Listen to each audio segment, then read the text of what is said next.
Muy buenas tardes, apreciables amigos y condiscípulos de la Unidad de Servicio Sofía.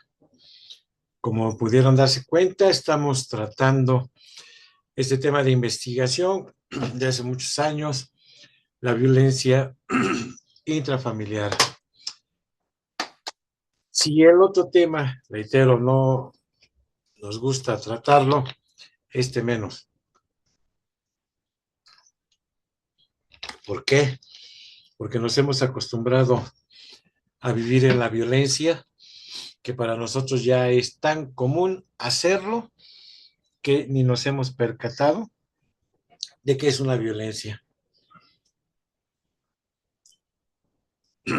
No se trata, reitero, como lo dije con el tema pasado, de ver si la persona de enfrente, fulanito, mi primo, etcétera, está en esto. Se trata de que nosotros veamos qué es lo que nos está sucediendo.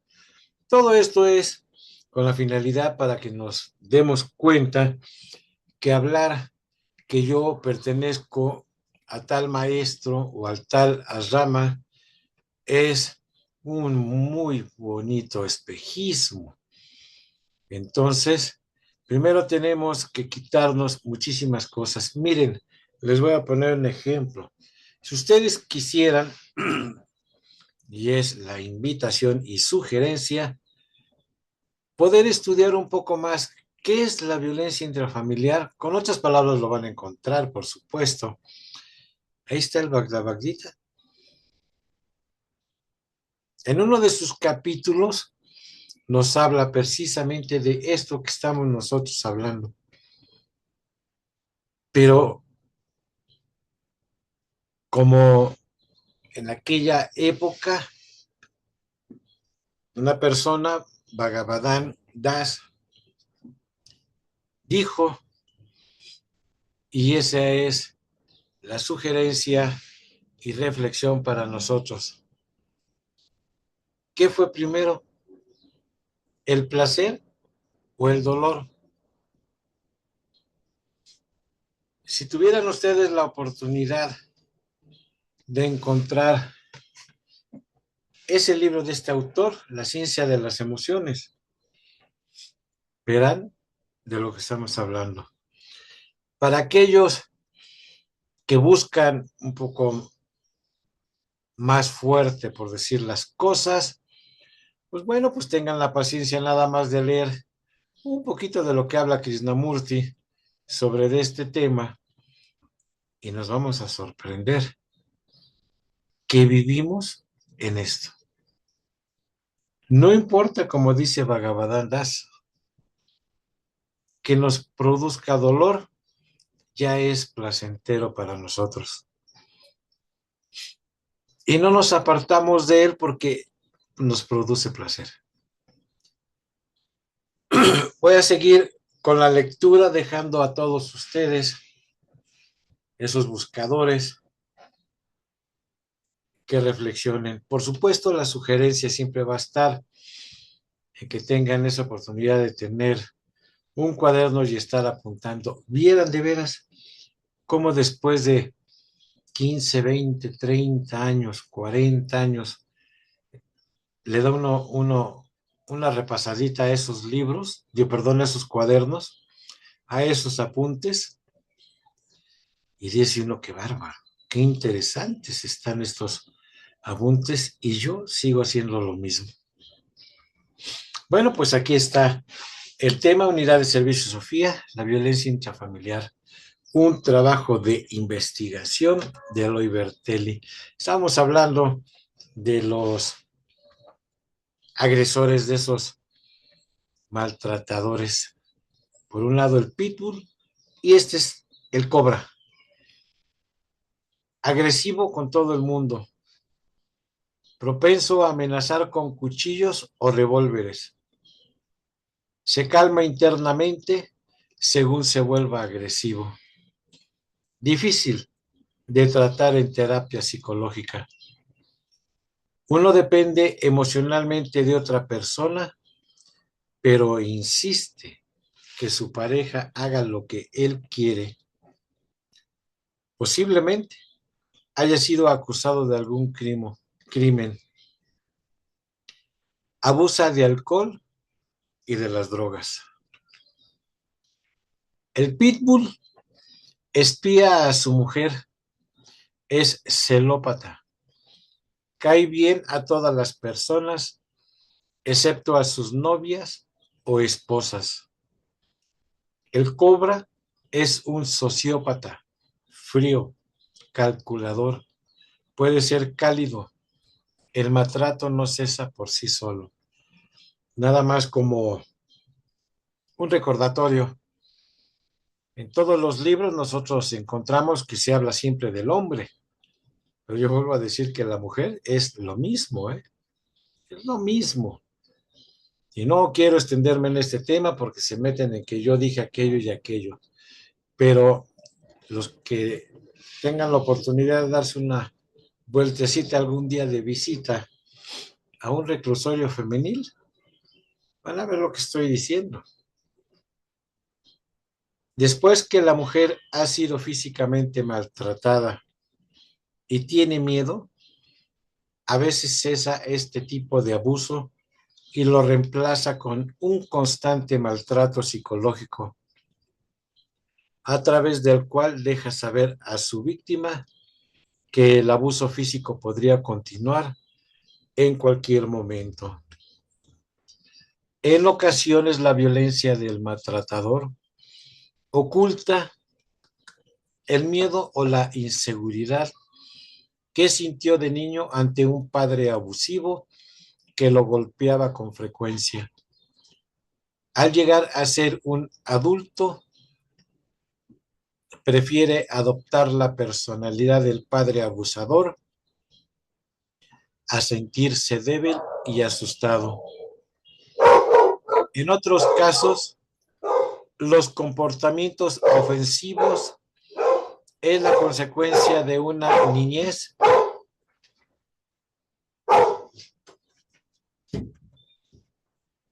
demasiado permisiva, durante la cual los padres complacieron al niño en todo. Esto lleva al niño a creerse superior al llegar a ser adulto y a pensar que él estaba por encima de la ley. O sea, que puede hacer lo que quiera y abusar de quien quiera. Piensa que se merece un trato especial, mejor que el que se les da a los demás. La violencia doméstica no siempre resulta fácil de definir o reconocer. En términos generales, podríamos designarla como el uso deliberado de la fuerza para controlar o manipular a la pareja o al ambiente cercano. Se trata del abuso psicológico, sexual o físico habitual. Sucede entre personas relacionadas afectivamente, como son marido y mujer, o adultos contra los menores que viven en el mismo hogar. La violencia doméstica no es solamente el abuso físico, los golpes o las heridas.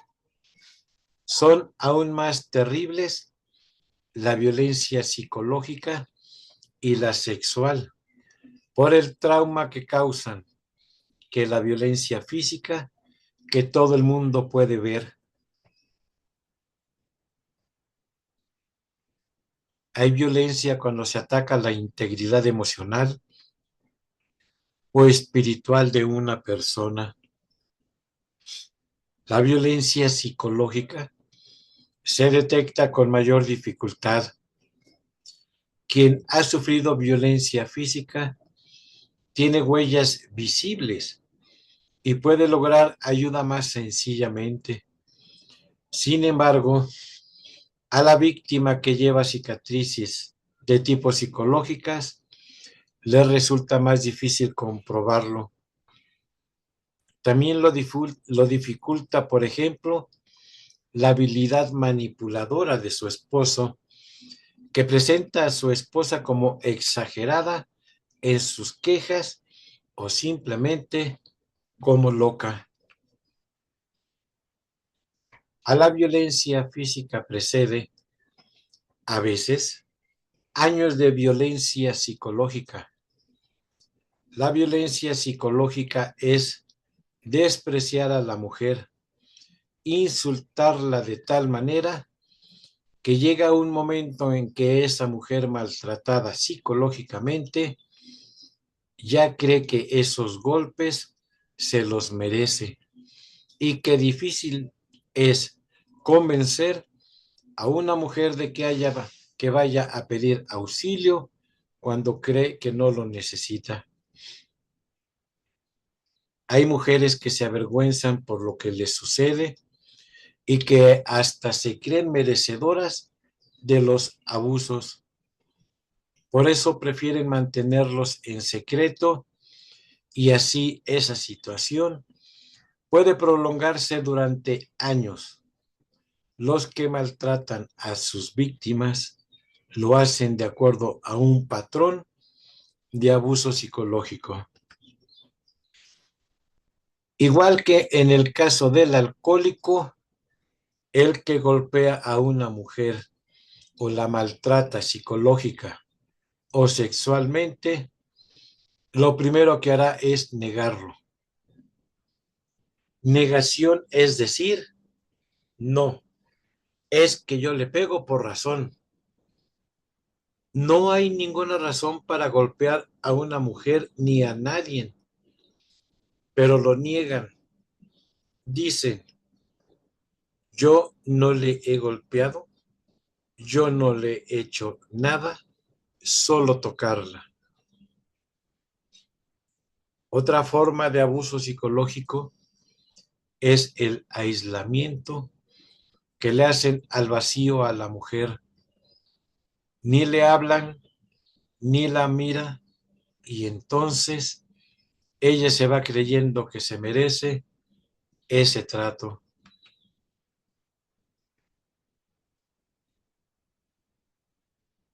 La intimidación es también un abuso. Si dices algo, te mato. Muchas mujeres no se atreven a hablar por las amenazas que sus maridos o sus compañeros lanzan contra ellas.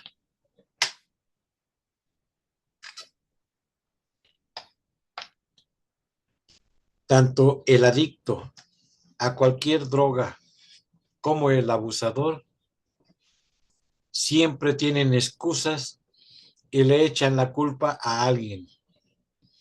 También dentro de ese hábito de abuso psicológico está el abuso económico. Si dices algo, no te voy a dar la mensualidad. Dentro de ese abuso psicológico de los maridos que golpean, lo que se llama en psicología la triangulación, no hay otro tipo de abuso. Utilizar a los hijos para hacerles sentir culpables a las esposas. En este caso, los hijos sirven de mensajeros. Dile a tu madre, etcétera. Las amenazas a través de los hijos, las amenazas de que le van a quitar al hijo, todos estos son abusos psicológicos que preceden al abuso físico. Todos estos abusos impiden que la mujer deje al hogar, ese hogar violento. Es que esa violencia psicológica a que están sometidas muchas mujeres es más horrorosa que el abuso físico. Pregúntenle a cualquier mujer a la cual han maltratado físicamente, ¿qué es lo que más le duele más? Si las palabras hirientes, los desprecios o los golpes. los golpes se pasan, los abusos psicológicos, los insultos, los desprecios se clavan en el corazón. Manifestaciones de violencia psicológica, abuso verbal, rebajar, insultar, ridiculizar, humillar, utilizar juegos mentales e ironías para confundir, etcétera. Intimidación, asustar con miradas, gestos o gritos, arrojar objetos o destrozar la propiedad. Amenazas de herir, matar, cuidarse, llevarse a los niños. Abuso económico, control abusivo de las finanzas, recompensas o castigos monetarios, impedir trabajar aunque sea necesario para el sostén de la familia, etcétera. Abuso sexual, imposición del uso de anticonceptivos, presiones para abortar, menosprecio sexual, imposición de relaciones sexuales contra la propia voluntad o contrarias a la naturaleza. Aislamiento, control abusivo de la vida del otro, mediante vigilancia de sus actos y movimientos, escucha de sus conversaciones, impedimento de cultivar amistades, etcétera. Desprecio, tratar al otro como inferior, tomar las decisiones importantes sin consultar al otro. ¿Por qué se mantiene la mujer en esta relación? La persona abusada se vuelve codependiente de su marido, el agresor. Aún después de ser golpeada, es frecuente escuchar esta frase: es que yo lo quiero tanto. Personas que llevan años soportando golpes dicen: yo no me separo porque lo quiero. Es imposible querer a una persona que lo está tratando como si fuera animal. Eso es depender de esa persona.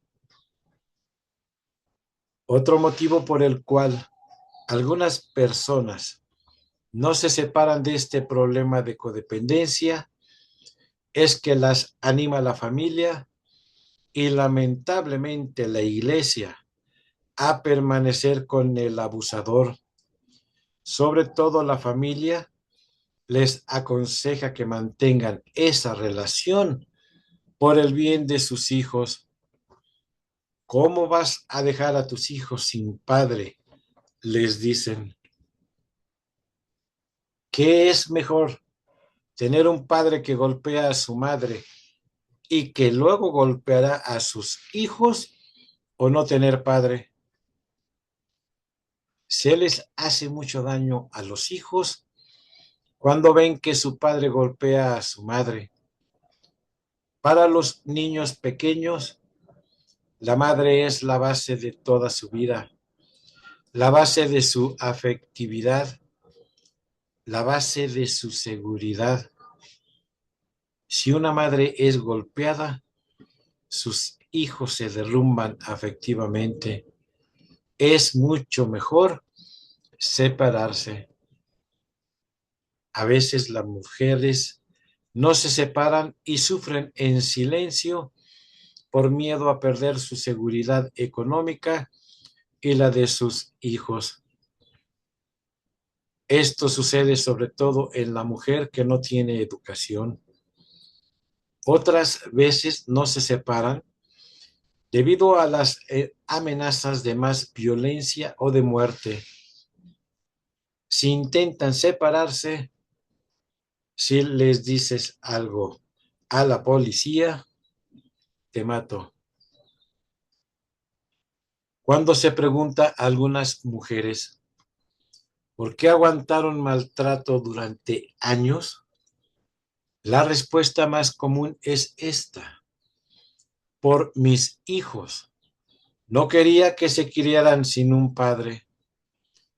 Una respuesta válida, pero si la analizamos profundamente, descubrimos su inconsciencia.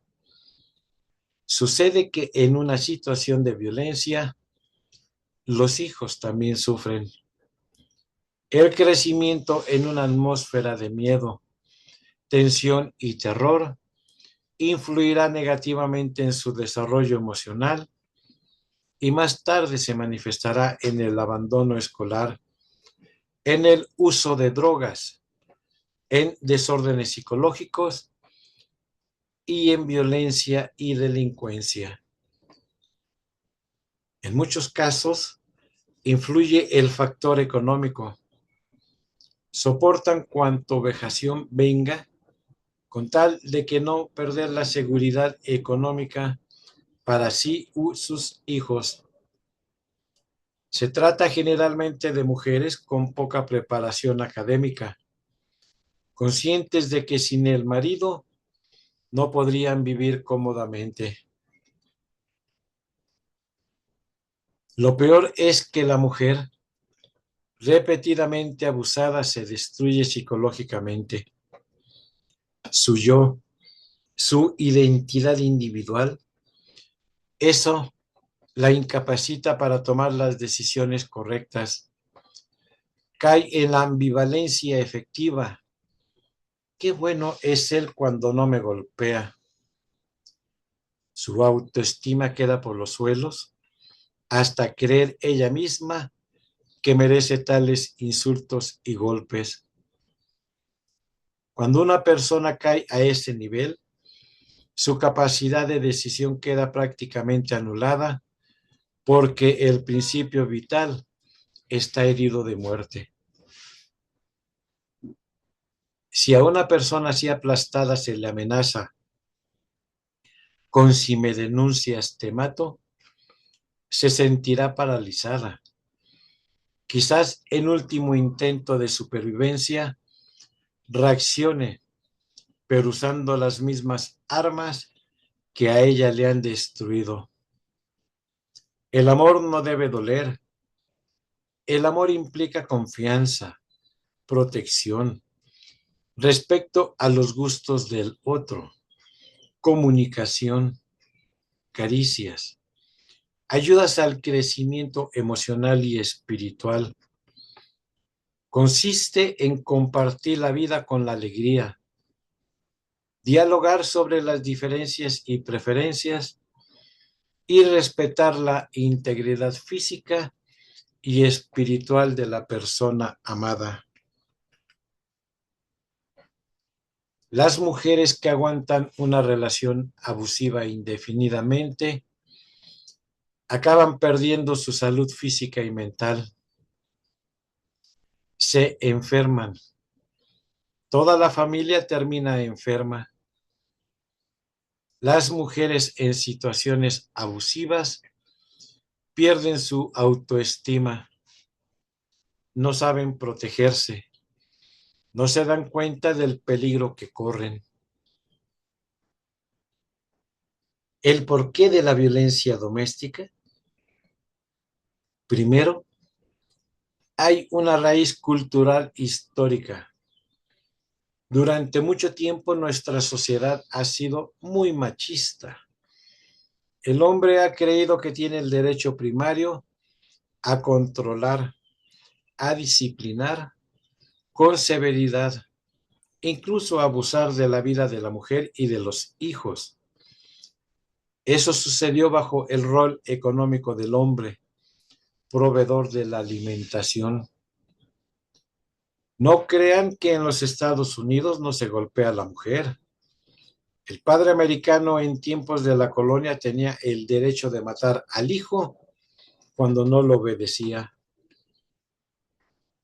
Otra causa es la cultura actual. La gente se tira y se da de jalones en los cabellos. ¿Por qué pasa esto? El modelo presente de nuestra sociedad está reforzando el uso de la fuerza para resolver los problemas. Por eso el abusador usa la fuerza física para mantener el poder y el control sobre la mujer, porque ha aprendido que la violencia es efectiva para obtener ese fin de control y como ellos no han sufrido las consecuencias, las mujeres se han callado. La violencia doméstica ocurre en todos los niveles de la sociedad, no solamente en las familias pobres. En las familias ricas sucede lo mismo.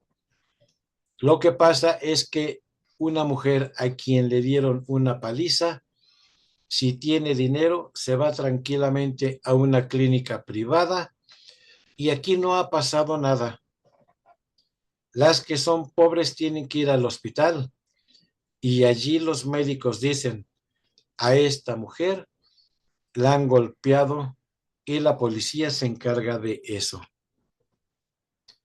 Entre blancos, amarillos, negros, católicos, judíos, protestantes y evangélicos, entre todos existe la violencia doméstica, pero no por ser protestantes o católicos, sino por no ser como deben ser. Otra causa de este problema son los medios de comunicación. En la televisión, la violencia glorificada. Los estereotipos que nos presentan son de violencia sexual. Cuando un marido por la fuerza tiene relaciones sexuales con su esposa, eso se llama violencia sexual, porque la mujer también tiene derecho a decir que no. Si a una mujer como yo oigo todos los días, se le insulta, se le veja, se le dice barbaridades, no se le habla y solamente se le utiliza para tener relaciones sexuales con ella, ¿cómo va a querer estar con su marido? Tiene a decir que no, todo el derecho del mundo. En muchos casos, también la violencia doméstica está íntimamente relacionada con el alcohol y las drogas. ¿Qué sucede cuando una persona consume drogas o se emborracha? Parte del cerebro tenemos los centros vitales comunes con los animales y allí está el centro de la agresividad o del instinto agresivo. Todos los hombres y las mujeres lo tenemos, pero en la persona normal esos centros se comunican con la parte consciente del hombre. Diferencia al hombre del animal. Cuando uno toma alcohol o usa cualquier droga, estos centros quedan como un barco sin timón. ¿Y qué le pasa a un barco sin timón? Pues se estrella contra las rocas, sobre todo la agresividad, el instinto sexual quedan sin control. Entonces viene el golpear a la mujer y a los hijos bajo el efecto del alcohol y el abusar de la mujer sexualmente. El 50% de los casos que se conocen de abuso sexual entre hijos es entre personas alcohólicas o adictas, porque surge el animal que hay dentro de nosotros mismos. Los recuerdos, los valores, los consejos. Cuando uno usa o abusa del alcohol o drogas, no funcionan y viene la violencia doméstica. A pesar de la llamada liberación femenina, que en realidad muchas veces ha llevado a la mujer a mayor esclavitud, todavía hay hombres que consideran a la esposa e hijos como objetos de su propiedad. Por eso se creen con el derecho a descargar sobre ellos su frustración o mal humor, maltratándolos a su antojo. Como los hijos imitan a padres, se da con frecuencia que quienes en la niñez fueron testigos de abusos físicos entre padre, repiten la misma conducta cuando llegan al estado adulto. Aprendieron que los problemas y conflictos se afrontan con la fuerza. Ese aprendizaje negativo se arraiga tanto que muchas veces pasa de generación en generación. Si a esto se añade la glorificación de la violencia en los medios de comunicación, podemos entender el por qué muchos seres humanos recurren a la violencia, a veces con frialdad, que asusta más que el mismo acto violento. La experiencia enseña que muchos de los abusadores familiares parecen mosquitas muertas, pasan por personas educadas y suaves, pero en el fondo son individuos celosos con una pobre imagen de sí mismos y que viven en un mundo irreal. Si a esas personas les da por tomarse unos tragos de más, cosa frecuente, la explosión violenta será mucho mayor. ¿Qué pasa con las víctimas de la violencia familiar? Muchas siguen sufriendo hasta quedar completamente destruidas física, psicológica y mentalmente.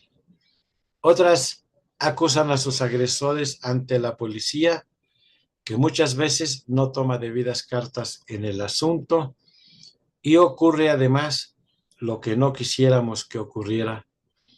La víctima también se vuelve violenta. Entendemos que las personas que sufren hambre endémica se subleven y hasta se alcen en armas. ¿Por qué no entendemos que una mujer pisoteada, escarnecida, degradada en lo más íntimo de su ser, pueda explotar y volverse violenta? Eso, aunque no se justifique, se explica. Por último, la violencia doméstica, un mal sobre el cual es difícil hablar. ¿Qué constituye la violencia? ¿Es simplemente darle golpes a una persona? También la violencia psicológica nos ha dado nueva visión del ser humano y de sus necesidades psicológicas. Ahora sabemos que hay otro tipo de violencia que también hace daño a las personas, la violencia psicológica o verbal. Es, como dice ahí, muy difícil de poder hablar de la violencia. Reflexionemos sobre esto. En la próxima cápsula seguiremos con el tema. Mi nombre es Eloy Bertelli, su servidor. Nos vemos y nos escuchamos en la próxima cápsula. Muchísimas gracias.